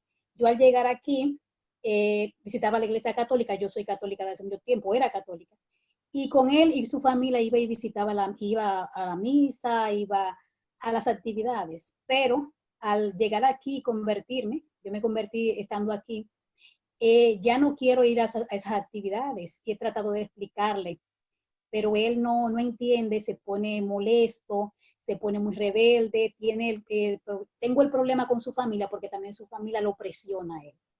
Entonces, esa es una de las preguntas, ¿cómo hacer para nosotros poder, o para, en el caso mío, porque yo sé que es posible que otras personas tengan el problema, para poder lidiar con esa situación?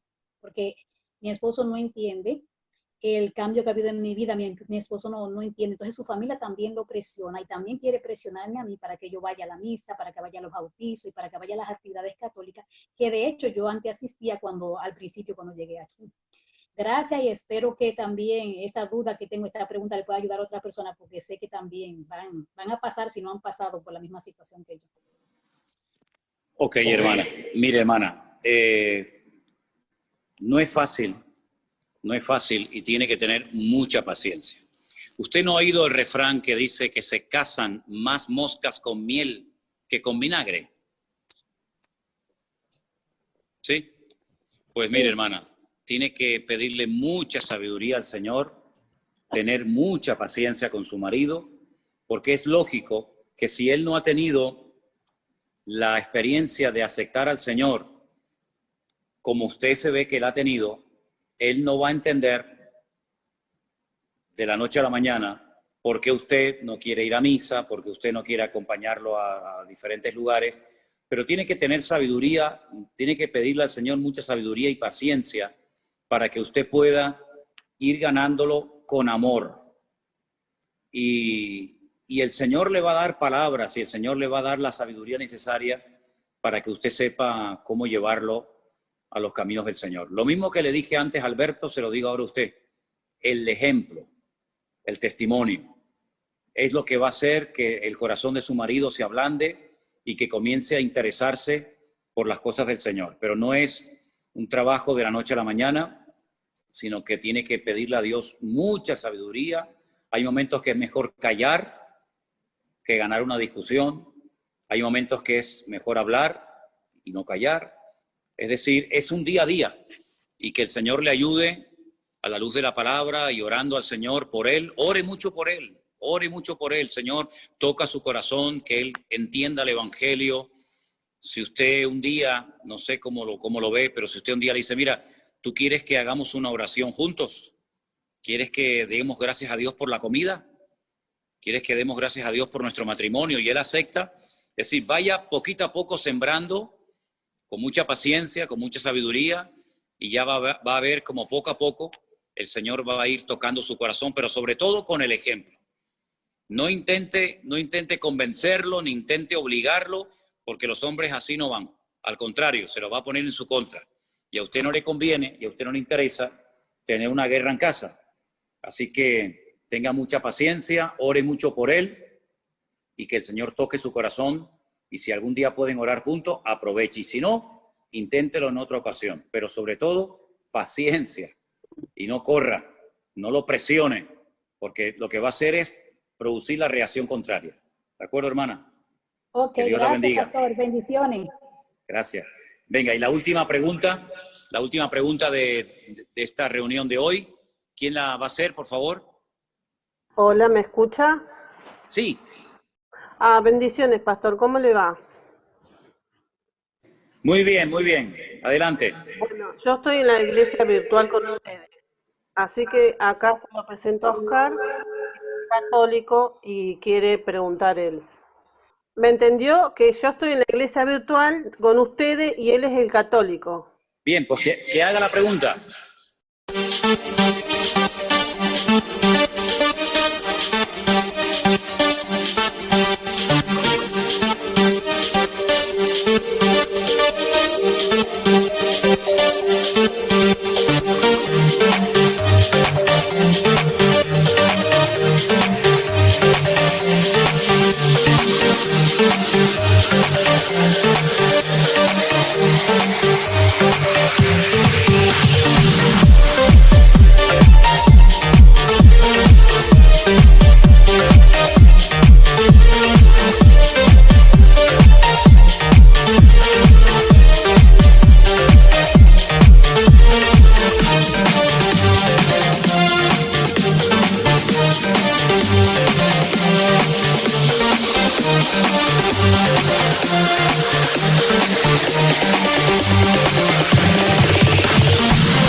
Bueno, preséntate.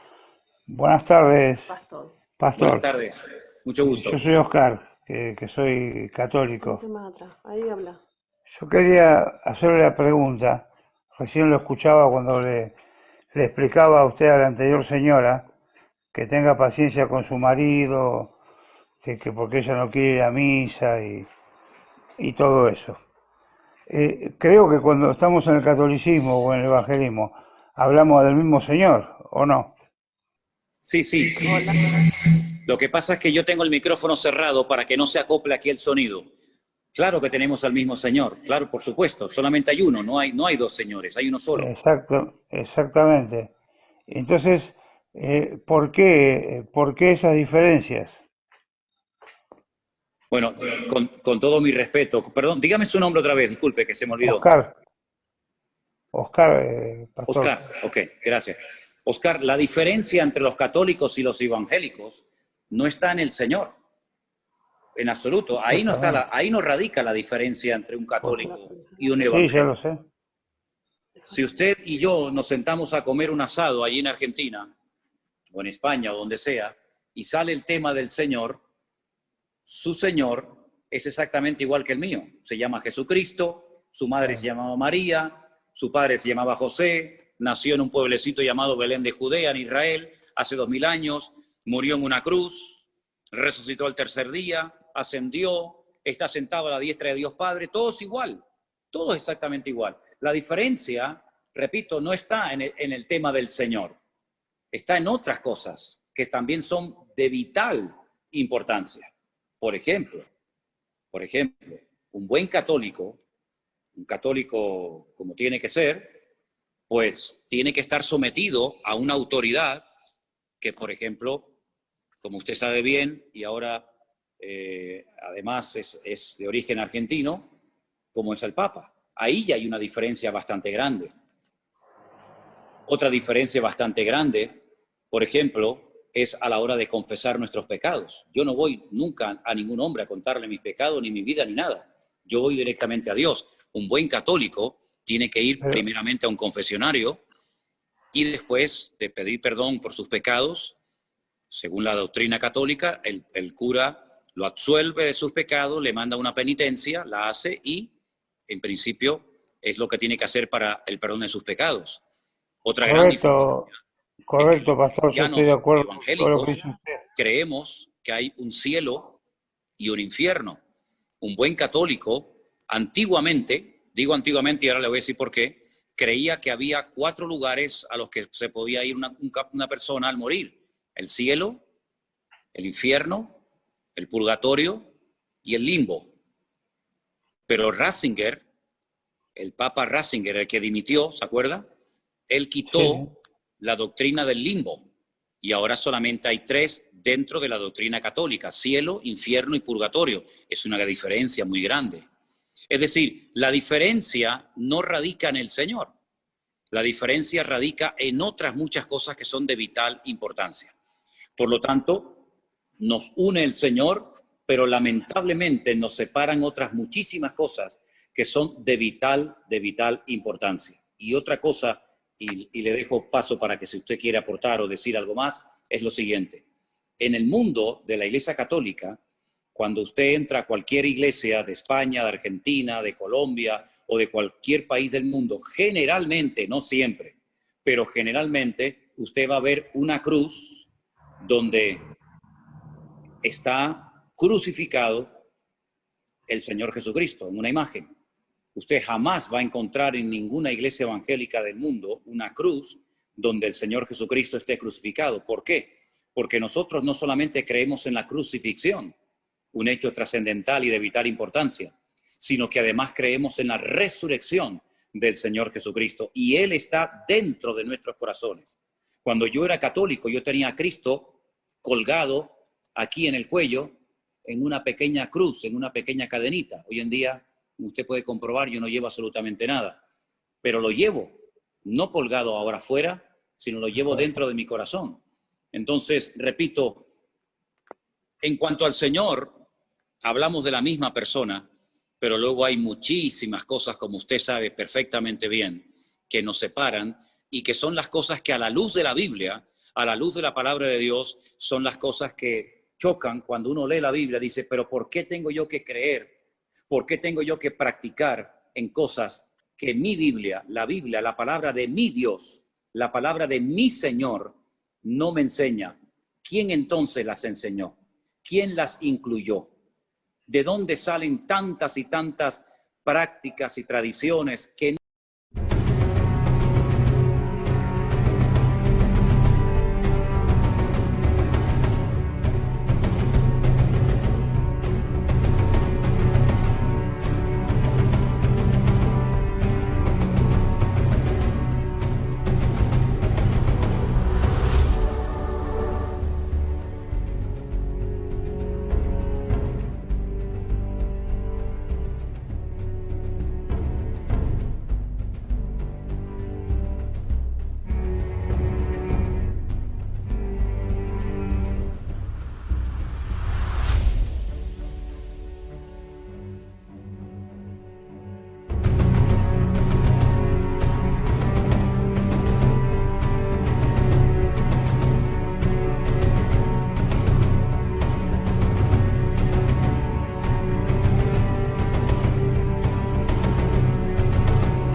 no están en la palabra de nuestro Señor Jesucristo? Bueno, es entonces cuando nos encontramos en reuniones como estas a muchísimos católicos que dicen, caramba, ahora me doy cuenta que mi sinceridad no estaba acertada del todo, sino que hay muchísimas cosas en las que hemos creído, porque, seamos sinceros, ¿quién llevó la religión católica a Latinoamérica?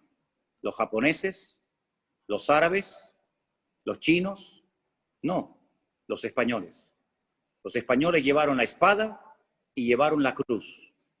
Se llevaron la espada y dejaron la cruz. Y Latinoamérica es católica porque fueron los españoles allí, pero si hubieran ido los musulmanes, probablemente todo el cono sur de Latinoamérica, todo Centroamérica, nunca hubiera sido católica o cristiana, hubieran sido musulmanes o los budistas o los hinduistas.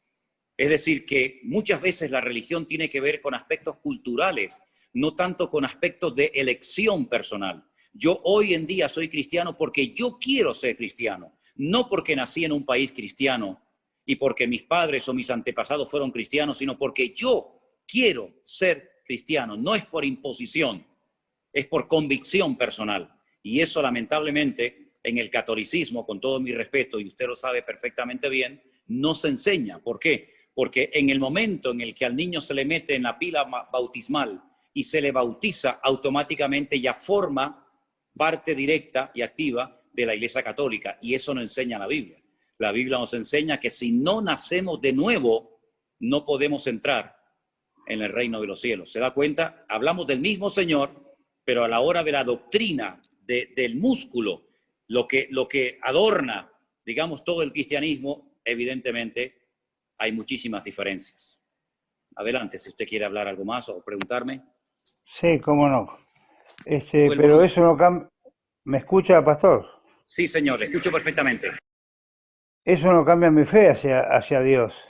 Yo sigo teniendo la fe misma interiormente y a mi forma de pensar. ¿Está muy mal eso?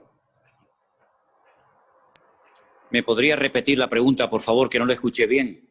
Que lo que usted me cuenta que es real no cambia mi fe hacia el Señor. Yo tengo la fe hacia mi Señor pensando de mi manera, equivocado o no, pero creo en mi Dios, en mi Señor, y trato de cumplir de todas maneras. Posiblemente soy un católico y tampoco soy asiduo a las misas. Bueno, lo que pasa es que usted es un católico que rompe la norma. Es decir, usted ha empleado una frase que aquí en España de hace 15 o 20 años se escucha muchísimo, muchísimo, que antiguamente nadie hablaba así. ¿Y cuál es? Bueno, yo soy católico a mi manera. ¿Pero y eso qué significa? Ser católico a mi manera. Yo pienso que usted de católico tiene muy poco. Usted tiene más de cristiano evangélico que de católico.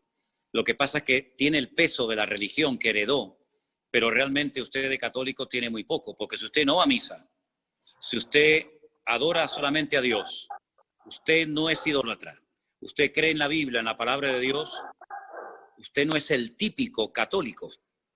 Usted se parece más al resto del grupo que tenemos hoy aquí, en este grupo, que realmente a un católico, porque un católico 100% no podría hablar ni vivir su catolicismo, su cristianismo, como el que usted vive, que se parece mucho al que yo vivo. Sí, yo lo que posiblemente y seguramente es lo que usted me contestó, pero supongamos que yo me paso al evangelismo, pero voy a actuar de la misma manera. No sé si me sé explicar. Yo lo siento de esa manera, no siento la necesidad de leer la Biblia o de escuchar. Sí, soy atento a muchas cosas, pero no siento esa necesidad. Y por eso no me siento menos, ni dejo de adorar al Señor y pienso en Él. Usted no tiene que pasarse al evangelismo. Usted no tiene que pasarse al evangelismo para nada. De hecho, esta reunión y los devocionales que yo hago y los programas que llevo haciendo hace tiempo del Pastor Online y todo esto, el objetivo no es sacar a la gente de la Iglesia Católica y meterlos en el evangelismo. Ese no es el objetivo. Usted no tiene que hacerse evangelista. Usted lo que tiene es que vivir más intensamente su cristianismo. Porque Cristo no era evangélico, pero tampoco era católico. Jesucristo, si tenemos que decir que era judío. Y los judíos no son ni católicos ni evangélicos. Es decir, si usted no siente la necesidad de leer la Biblia, permítame que le diga algo, es porque a lo mejor todavía al autor de la Biblia no lo conoce como debería de conocerlo. Porque usted cuando conoce al autor de la Biblia, cuando usted tiene un encuentro, una experiencia personal con el Señor Jesucristo, usted lo primero que anhela y desea es leer la palabra de su Dios y de su Señor. Es como cuando yo estaba en el ejército y le mandaba cartas a la que hoy en día es mi mujer, o ella me mandaba cartas a mí. Imagínense que yo estoy en el ejército solo y recibo cartas de mi novia y digo, no tengo ganas de leerla. Pero ¿cómo que no tienes ganas de leer la carta de tu novia? ¿Estás loco? Yo estaba todo el día esperando que llegaran las cartas de ella y me imagino que ella estaría esperando que llegaran mis cartas. Porque detrás de esa carta hay una persona, detrás de esa carta hay un amor, detrás de esa persona hay unos planes, hay un proyecto, detrás de esas cartas hay muchas cosas. Detrás de un libro que llamamos Biblia está mi Dios, está mi Señor, está mi amigo, está todo para mí. Entonces, cuando yo le conozco y le amo y le quiero honrar, yo devoro la Biblia, porque es mi Dios, es mi Señor el que me está hablando. Imagínense decir, no, yo no tenía ganas de leer nunca las cartas de mi novia. Pero ¿cómo que no tiene ganas de leer las cartas de la novia? Es una incoherencia. Entonces, a veces hay cosas que evidencian que lo que hace falta es potenciar ese encuentro, esa experiencia personal con Cristo. Y yo le aseguro que cuando usted tenga ese encuentro y esa experiencia personal con Cristo, nadie le va a tener que decir que lea la Biblia. Nadie se la va a decir. Usted la va a agarrar solo. Nadie le va a tener que decir que rece o que ore. Usted va a tener un deseo tremendo de estar siempre con su Dios. Pero es una experiencia personal que estoy plenamente convencido de que en cualquier momento la puede tener usted.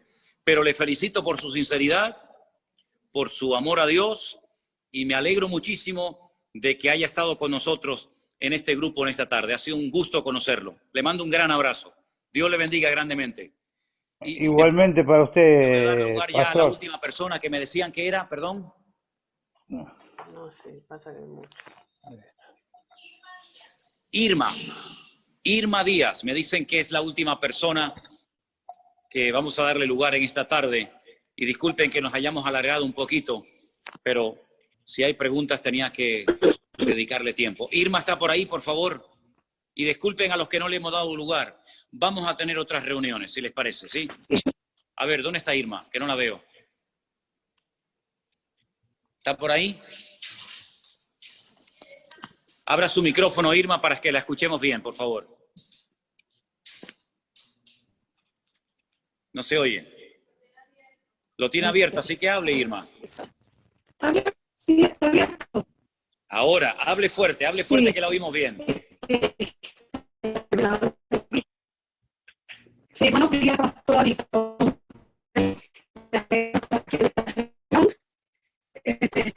Discúlpeme, Irma, pero se le escucha muy mal.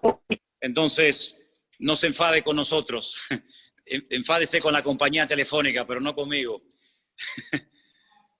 Miren, vamos a hacer algo. Yo le voy a pedir a todos los que están conectados, ¿sí? Todos los que están conectados en este momento, que oremos al Señor. Que le pidamos al Señor que nos ayude. Aquí no se trata de ser católico ni evangélico. Aquí se trata de ser cristianos, de seguir a Cristo, de vivir como Dios manda. Vaya usted a la iglesia que quiera, reúnese donde quiera.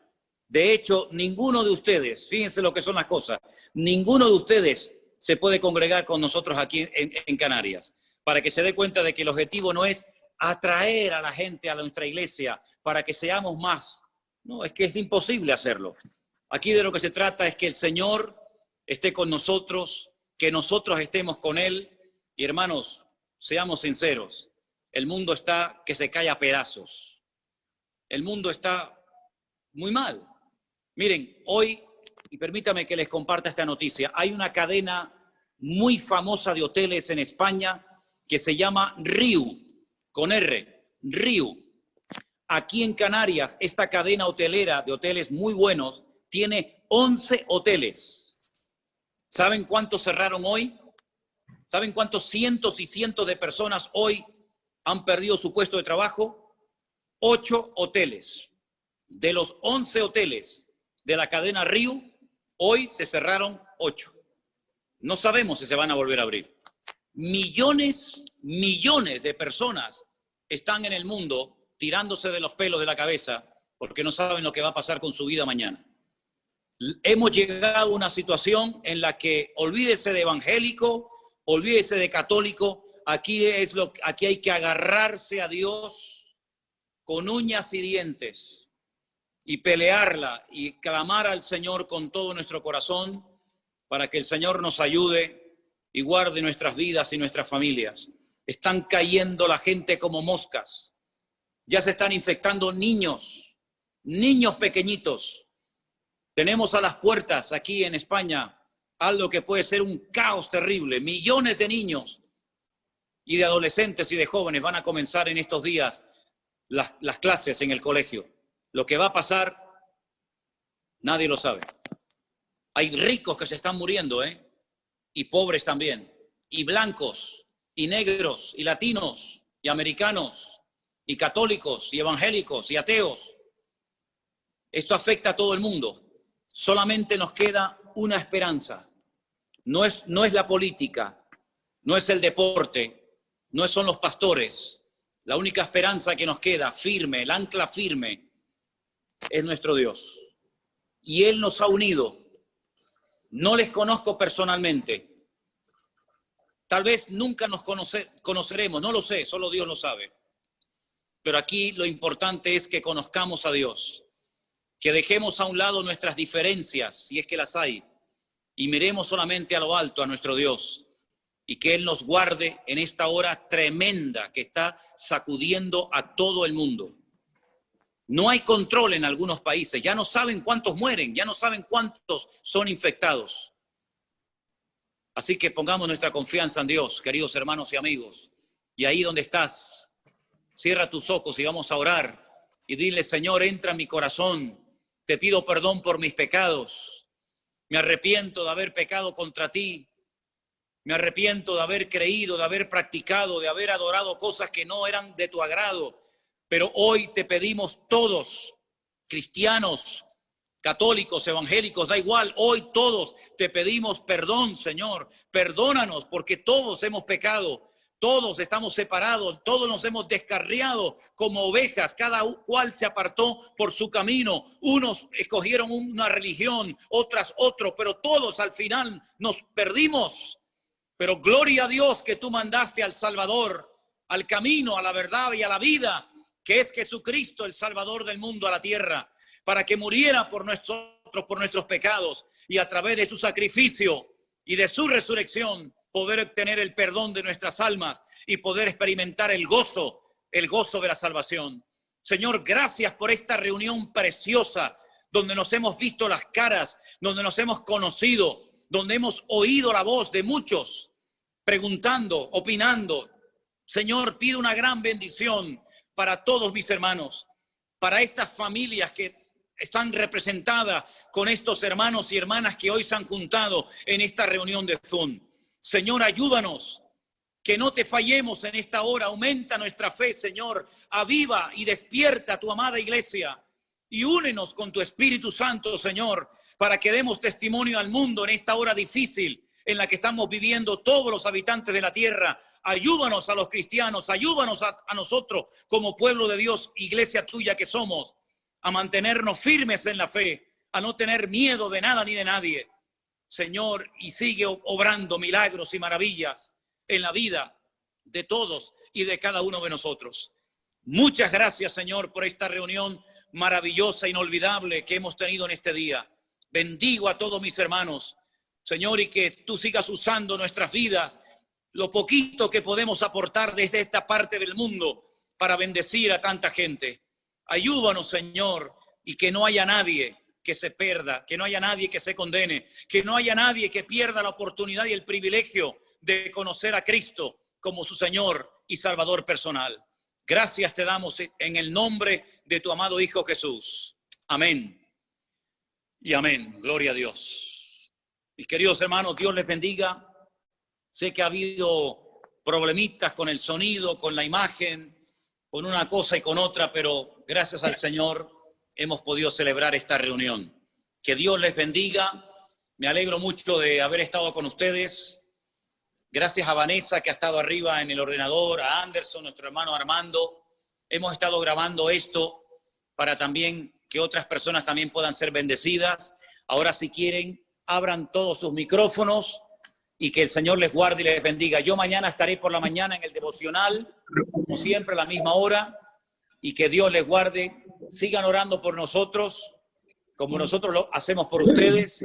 Que el Señor les guarde. Pastor. Un abrazo para todos. Gracias, pastor. Muchas gracias. Gracias. Bendiciones. Les aman el amor de Cristo.